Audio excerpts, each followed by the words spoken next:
Whether you're tackling odd jobs or a full-blown fabrication task at home, an angle grinder is an essential piece of gear. Although a fairly simple power tool, a few minutes getting acquainted with its use will ensure success and safety.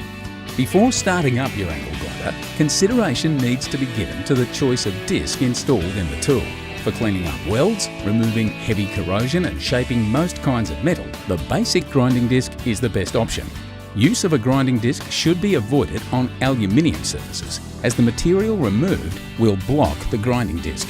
To make clean cuts in sheet metal, solid bar, cut off rusted bolts and much more, you can't go past the cut-off disc. And if you want to give an item a quick clean-up, a wire wheel will remove paint and light corrosion quickly, even in tight corners. Cutting or shaping stone and ceramics, such as tiles or pavers, will require a diamond disc if you want to get through more than one cut. Once you've selected the disc for the job, unplug the grinder from the power or remove the battery to prevent accidental injury. Press the locking button near the head. This will prevent the mechanism from turning on you as you spin off the locking nut with a supplied wrench.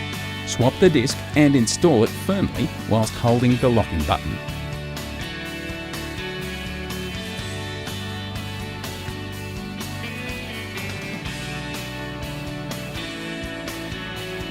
Many angle grinders will come with an auxiliary handle, which can be installed near the head for extra grip. Always make use of this if the job allows for it.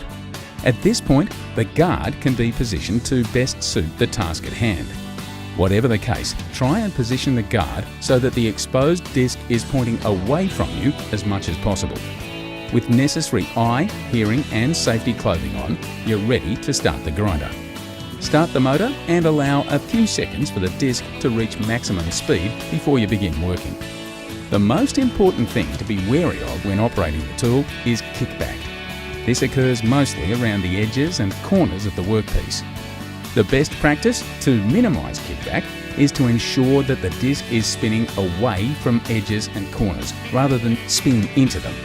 Kickback can also occur when the grinder is put under excessive load, so always go easy and let the speed of the grinder do the work.